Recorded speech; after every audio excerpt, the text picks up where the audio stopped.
केवलं ज्ञानमूर्तिं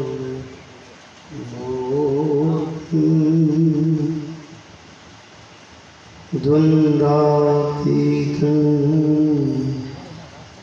गगनसदृशं तत्त्वमस्यादि लक्ष्यम् एकं नित्यं विमलमचलं सर्वधीः साक्षिभूतं भावातीतं त्रिगुणरहितं सद्गुरुं तं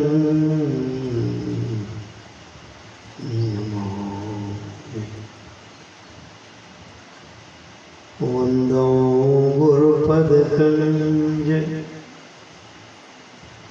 कृपासिन्धो नररूपहरि महामोह तमपुञ्ज चासुवचन रविकर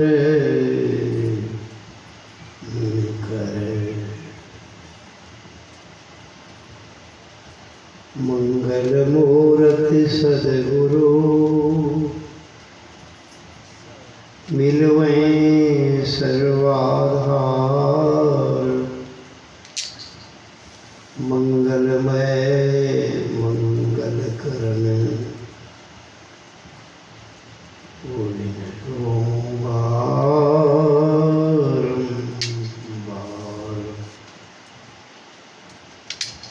मंगलमय मंगलकरण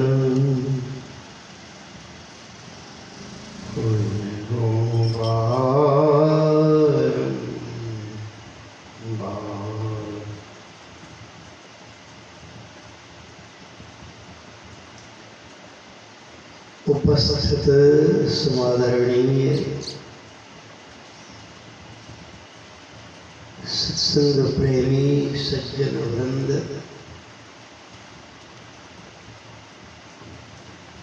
तथा समादरणीय धर्मशीला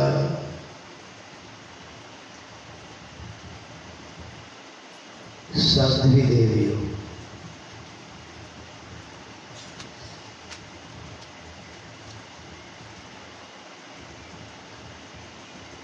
महाभारत का एक बड़ा सुंदर प्रसंग है।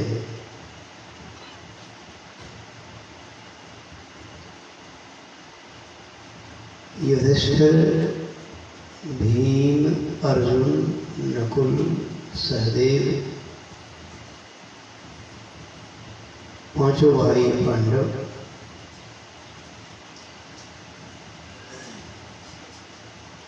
अपनी धर्मपत्नी द्रौपदी के साथ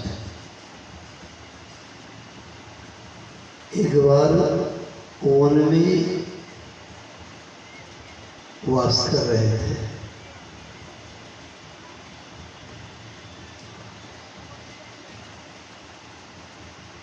एक समय की बात है,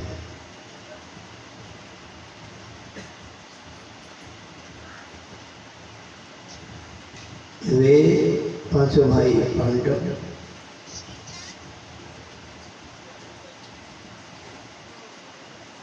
एक जगह विश्राम कर रहे थे।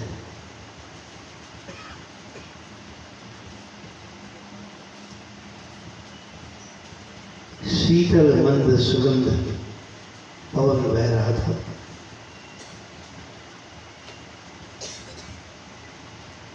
मन को बड़ी शांति मिल रही थी।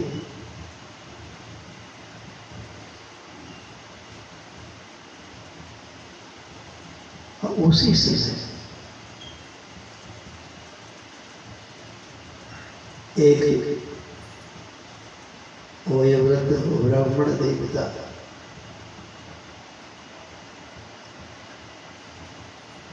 जोर जोर से चिल्लाते हुए वहाँ आ पहुँचे।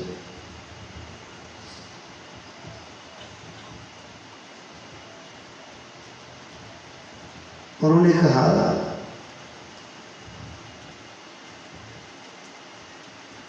राजन उधर देखो।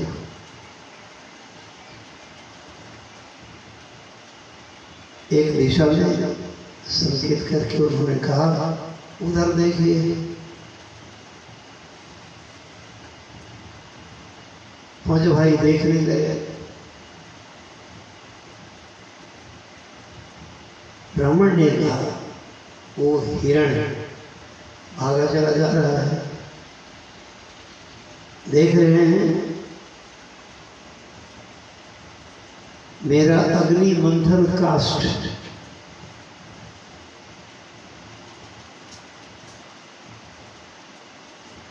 पहले माचिस की व्यवस्था नहीं थी।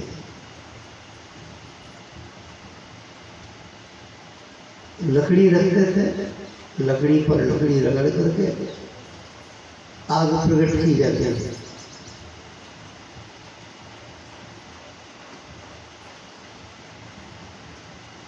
इसीलिए वेदांत आर्ष शास्त्र में या वेदांत पर उपदेष्टा संतों की वाणियों में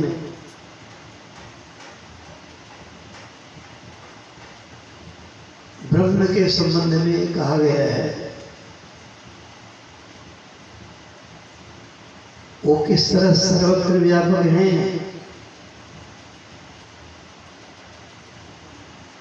ऊख में जो मधुराई, ईख में जो मधुराई, सेंध में है नमकाई, तिल में है तेल वो सुगंध जैसे बेले में, नीम में है कड़वाई, मिर्च में है तीक्ष्णता, सोरे में है खारापन, रुई ज्यों बिलोने में, काष्ठ में जो अग्नि छिपे, यही काष्ठ में जो अग्नि छिपे, काष्ठ लकड़ी,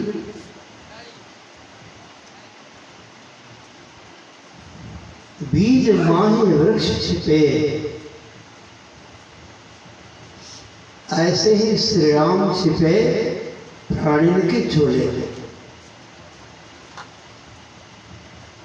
ईख के कणकण में मिठास चीनी छिपी हुई रहती है, नमक के कणकण में नमकीनपन गुण भरा रहता है।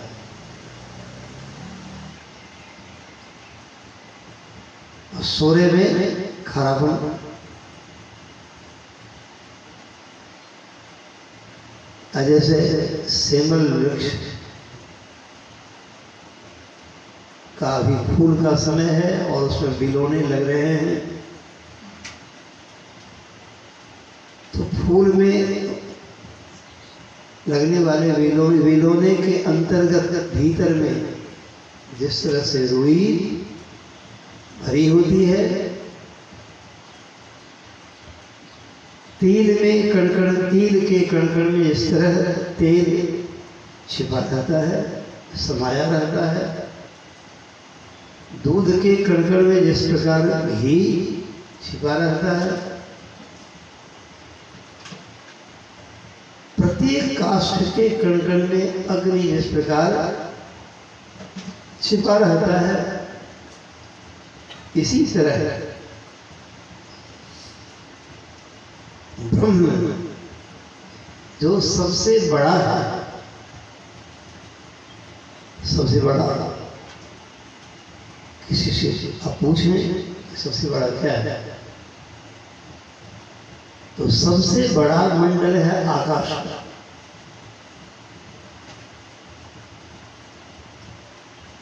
पृथ्वी से 4 गुना बड़ा मंडल है जल का, जल से बड़ा मंडल है अग्नि का, अग्नि से बड़ा मंडल है वायु का, वायु से बड़ा मंडल है आकाश का। ब्रह्म जो सबसे बड़ा है माने आकाश से भी बड़ा है।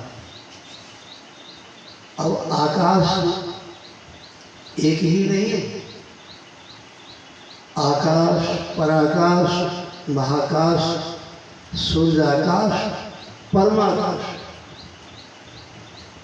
आकाश कितने दर्जे हैं?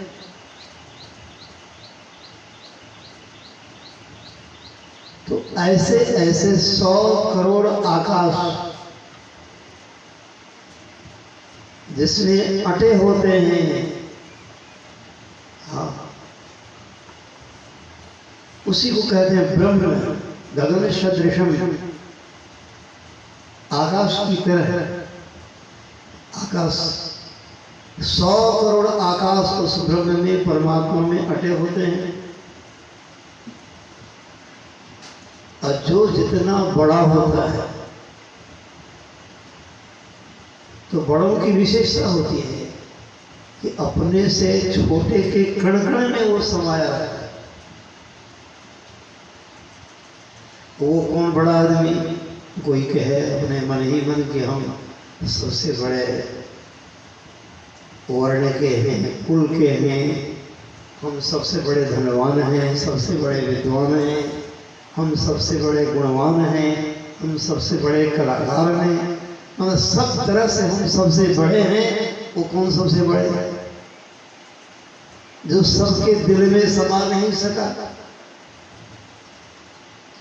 आकाश सबसे बड़ा है, इन सब चारों पदार्थों के कण-कण में समाया हुआ है। ब्रह्म सबसे बड़े हैं तो उनमें किसी प्रकार का भेदभाव नहीं है, भेदभाव नहीं। कहा गया सोई भलो जो राम ही गावे, जो उनका भजन सब में समाये हुए हैं। और जो उनका भजन करता है बस याद कर हो गए हाजिर, केवल याद करने की देरी है। जो कोई याद कर लेता है तो सब में, हैं सब में। और जो याद कर लेते हैं तो उन पर उनकी दया की वर्षा हो जाती है। सब में है, याद नहीं करते हैं। माचिस में आग है, ठंडक से हम भी ठिठुर रहे हैं, आप भी ठिठुर रहे हैं। अब जो कोई माचिस से काठी निकाल कर उस पर रगड़ता है, आग प्रकट करता है, ताप लिया, उसका जाड़ा भाग गया। आपकी जेब में भी, आपके पैकेट में भी माचिस है, लेकिन आप उससे काठी लकड़ी निकालते नहीं, रगड़ते नहीं, तो क्या आपका जाड़ा भागता है? लेकिन आपके जेब में माचिस है कि नहीं है? माचिस है, और उसने रगड़ कर आग प्रकट कर लिया, ताप लिया, जाड़ा भगा लिया। आप बेखबर यूं प्रमादी बने हुए हैं, देखा जाएगा तो मरिए। तो इसी तरह से ब्रह्म जो सबसे बड़ा है, सबसे सूक्ष्मतम को लोग परमाणु कहते हैं। अणु के बाद परमाणु, लेकिन परमाणु ही नहीं होगा। परमाणु से भी छोटा क्या होगा? हो सकता है। तो जो सबसे छोटा है उसको सूक्ष्मतम कह दिया, हो गया। सूक्ष्मतम के बाद आगे कुछ कहा नहीं जा सकता है, और कोई सूक्ष्म तत्व का आविष्कार हो नहीं सकता है। तो सूक्ष्मतम पदार्थों के कण-कण में परमात्मा समाये। हाँ, उनमें कोई भेदभाव नहीं है, आग में कोई भेदभाव नहीं है, हवा में कोई भेदभाव नहीं है।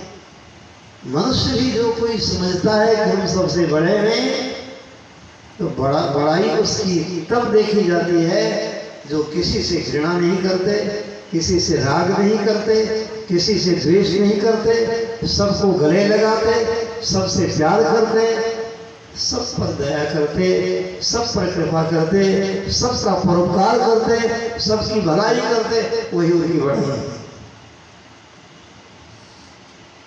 आकाश सबसे बड़ा। सज्जनों, तो ब्रह्म की व्यापकता का एक उदाहरण है कि काष्ठ में जो अग्नि छिपे, जैसे लकड़ी में आग छिपी रहती है। वो ब्राह्मण देवता ने कहा कि ओ राजन देख, उधर देखो, उधर देखो। देख रहे हैं, पांचों भाई देख रहे हैं, वे साफ शब्दों में कर रहे। वो अग्नि मंथन काष्ठ लिए भागा जा रहा है हिरण। भाग जा, क्या होगा? भाग नहीं, नहीं, सो बात नहीं। बात तो ये है, अरे हम तो भूखे रह सकते हैं। हाँ, हम भूखे रह सकते हैं। आग नहीं प्रकट करेंगे तो फिर भोजन कैसे बनेगा? तो कोई बात नहीं, हम भूखे रह सकते हैं। मर जाऊं मांगू नहीं अपने तन के काज, परमार्थ के कारण वो ही न आवत। अपने पेट की चिंता कभी नहीं करनी चाहिए।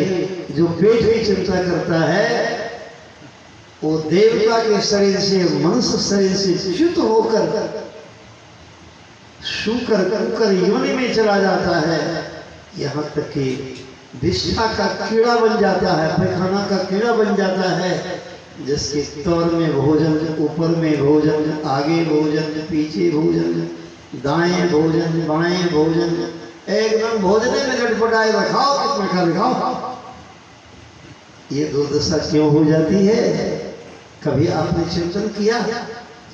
चिंतन करना चाहिए। चिंतन करेंगे तो चिंतामणि मिलेगी, चिंतामणि की याद होगी, चिंतामणि का भजन होगा, आपकी चिंता मिट जाएगी। क्योंकि विश्वभर में आप हो जाएंगे और आप में विश्वभर हो जाएंगे। क्या दिक्कत है? चिंता करते रहिए, पेट लगाते रहिए।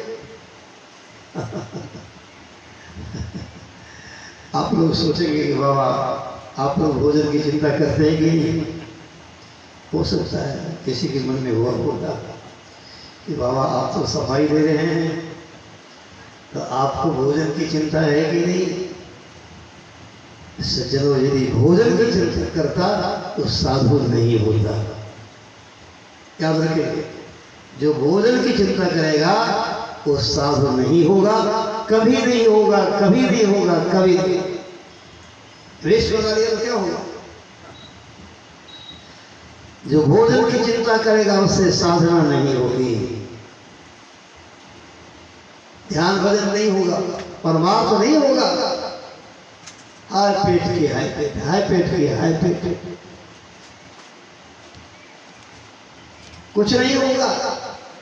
यदि होगा तो पेट की चिंता करने वाले शुकर को कहिए परमार्थ करने के लिए, कहिए स्तुति विनती प्रार्थना करने के लिए, कहिए ध्यान भजन करने के लिए, होगा। पेट की चिंता में पड़ा रहने वाले से कुछ भी होने वाला नहीं है। जैसे शुकर कुकर से कुछ होने वाला है।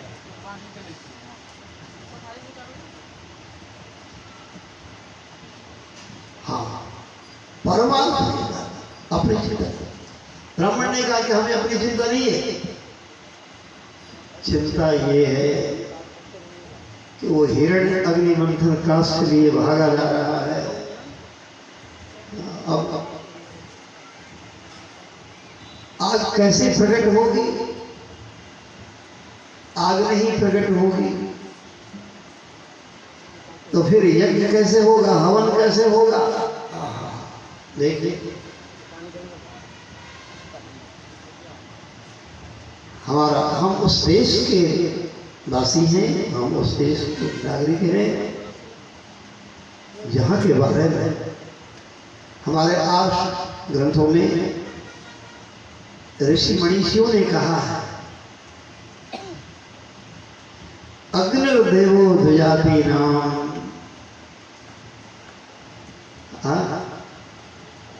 द्विजातियों के देवता कहाँ हैं? द्विजातियां। द्विज में कौन? जिसका दोबारा जन्म हो गया है। अरे एक बार तो जब शुक्र का भी जन्म शुक्री के पेट से हुआ, उसे भी दो आंखें हैं, उन्हें भी कान हैं, उन्हें भी मुंह है, पैर है। वे भी शुक्र भी भोजन करता है, सोता है, किसी बलवान से डरता है, बाल बच्चा पैदा करता है। उतना बाल बच्चा मनुष्य कहाँ पैदा कर सकेगा? एक एक बार में 16 बच्चे, एक 16 बच्चे शुक्री को, एक शुक्री को। आप देखिए, मनुष्य होकर के भी उसी में लटपटाए हैं, उसी प्रपंच में पड़े हैं। भोजन करने की चिंता, भोजन में लगे हुए हैं, शयन में लगे हुए हैं, किसी बलवान के द्वारा भयभीत हो रहे हैं, अनेक सुरक्षा कर रहे हैं, अब फिर बाल बच्चे पैदा करने में लगे हुए हैं। भगवान कृष्ण कहते हैं सामान्य मेतक, सामान्य एकक। अरे इन 484 लाख योनियों के प्राणियों में और मनुष्य में क्या अंतर है? यदि आहार निद्रा भय मैथुन से कोई बड़ा होता तो क्या अंतर है? तो कोई सज्जन कहेंगे कि बाबा शुक्र तो खुहार में रहता है, गंदी जगहों में रहता है, हम मनुष्य हैं, हमारी बड़ी विशेषता देखते हैं, चकाचक मकान बना करके टाइल्स, मार्बल, ग्रेनाइट, क्या क्या सोना चांदी हीरा जवाहर जट मणिगण के झरोखा दीप माणिक जोत रहे, हम ऐसे घर में रहते क्या शुक्र रह सकता है? क्या बैल रह सकता है? हाँ भाई, एक शुक्र, एक कुत्ता है। अब देखेंगे डीएसपी फेल, कौन गिरे? DSP fail, SP fail, DM fail, commissioner fail, CM fail, प्रधानमंत्री फेल, एक कुत्ता पास।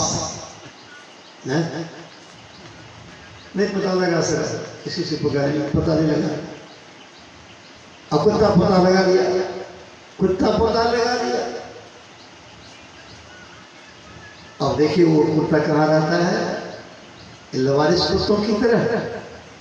अरे उसको खूब बढ़िया डॉक्टर से भोजन चेकिंग करवा करके डॉक्टर से चेक किया हुआ भोजन उसको मिलता है, एकदम बढ़िया भोजन उसको मिलता है,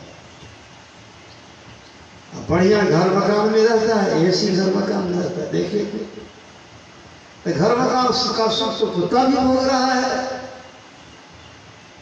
आहार निद्रा भय मैथुन के साथ साथ घर मकान का भी सुख भोग रहा है। तो 2 करोड़ की गाड़ी पर, कार पर तो वो भी चलता है, तो तुम चले तो कौन बड़ी बात हो गई? वो भी हवाई जहाज में चलता है, देश विदेश यात्रा करता है, क्या अंतर है? अगर तुम कहते कि इसी से मनुष्य की विशेषता है, तो ये बिल्कुल हमेशा नादानी है। बच्चों से भी गया गुजरा ज्ञान है, कोई ज्ञान नहीं, ये हमारी अज्ञानता की बात हो गई। सज्जनों, क्या उस कुत्ते से, जो कुत्ता सबको फेल कर देता है, उस कुत्ते को कहिए कि आज बैठो तो सत्संग कर लो, स्तुति विनती करो, और आज उस गुप्त परमात्मा को प्रकट करने की कला भजन वेद में मिल रहा है, तो हम भी ले रहे, तुम भी ले लो, हम भी परमात्मा का दर्शन करेंगे, तुम भी कर लेना। होगा कुत्ता से? कुत्ता से होगा नहीं होगा। हाँ, जब होगा तो मनुष्य शरीर नहीं होगा। सज्जनों, मनुष्य का जीवन ये सामने विद्यान कपूर दानम न चापि शीलम गुणोण धर्म ते मध्य लोके भूभाग होता मनुष्य रूपेण मृगा चरंत, जो आत्मविद्या, ब्रह्म तत्व विद्या, अध्यात्म ज्ञान, भगवान कृष्ण के शब्दों में राज विद्या, राज योग, एक शब्द में सत्संग का यह सदविवेक युक्त ज्ञान नहीं प्राप्त किया। जीवन में कायिक वाचिक मानसिक तप नहीं किया, धर्म हित कष्ट नहीं उठाया, जीवन में कभी दान पुण्य परमार्थ नहीं किया, खाली बैंक बैलेंस करने में लगा रहा। तो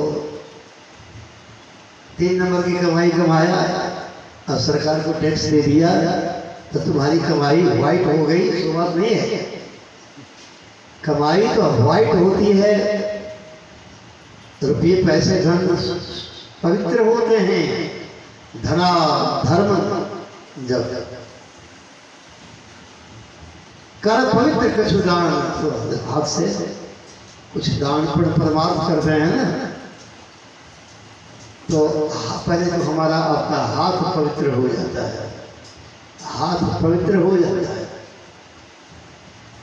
और फिर जो वस्तु हम दान करते हैं वो हमारी वस्तु भी पवित्र हो गई, परमार्थ में लगा पवित्र हो गई।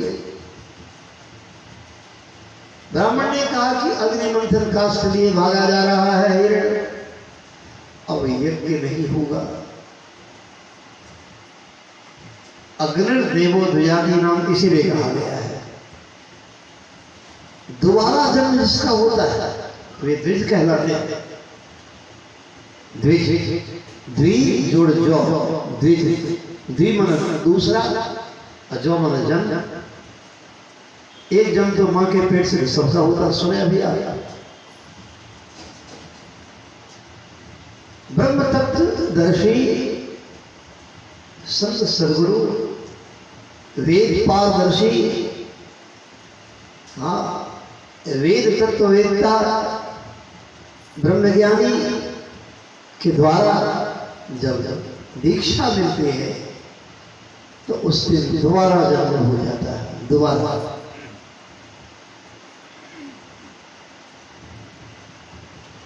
ब्राह्मण का बेटा है, ब्राह्मण की संतान है, जब तक उपनयन नहीं हुआ है तो उसे ब्राह्मण कह करके निमंत्रण नहीं दिया जाता है, भोजन नहीं कराया जाता है। हाँ, हमारा भी जन्म उसी परिवार में हुआ है। कोई अगर सोचे और कहे कि बाबा अपने मन से कहते हैं, तो अपने मन से की बात नहीं, मैं अपने महापुरुषों की बात कहता हूँ, अपने धर्म शास्त्रों की बात कहता हूँ। अपने जीवन की बात कहता हूँ। जब तक उपनयन नहीं हुआ था तो बटुक कह करके लोग निमंत्रण देते थे, बटुक ब्रह्मचारी कहते थे। क्योंकि 8 साल की उम्र में ब्राह्मणोचित द्विजाति संस्कार उपनयन होता है। 8 साल की उम्र में उपनयन हो जाना चाहिए, ब्राह्मणोचित संस्कार हुआ। 12 साल तक, 16 साल तक क्षत्रियोचित, 18 से 20 साल तक वैश्योचित, और उसके बाद जब हुआ नहीं कुछ तो भोजन हुआ, विवाह में मंडप पर जनेऊ पहना दिया तो वो अलग। लेकिन ब्राह्मणोचित उपनयन संस्कार 8 साल से। तो हमें याद है जब तक उपनयन संस्कार नहीं हुआ था तब तक बटुक कह करके निमंत्रण लोग देते थे। हाँ, लेकिन ब्राह्मण कहकर नहीं, विष्णु कह करके नहीं, माने ब्राह्मण को तो विष्णु स्वरूप कहा गया है। क्यों? विष्णु कहते हैं जो सर्वव्यापक तत्व है, उसी का नाम विष्णु। और सर्वव्यापक की उपासना करने वाले को वैष्णव कहते हैं, और सर्वव्यापक की उपासना करने वाले के साथ साथ ये भी जाने आप नादानुसंधान योग को वैष्णवी मुद्रा कहा गया है। जो नादानुसंधान योग की उपासना करते हैं वे वैष्णव कहलाते हैं, वे साक्षात विष्णु स्वरूप कहलाते हैं। तो ब्राह्मण उनको कहते हैं जिनको यह संस्कार प्राप्त होता है, यह दीक्षा मिल जाती है। उसी अंतर अनाहत ब्रह्मनाद को शब्दात्मिका कहते हैं, उसी को विष्णु कहते हैं, उसी को राम कहते हैं। रमैया राम जो सब में रमण कर रहा है, तो उस अंतर अनाहत शब्द ब्रह्म की उपासना करने वाले को विष्णु कहते हैं और वे वैष्णव कहलाते हैं। तो सज्जनों, तो गायत्री का भी वही स्वरूप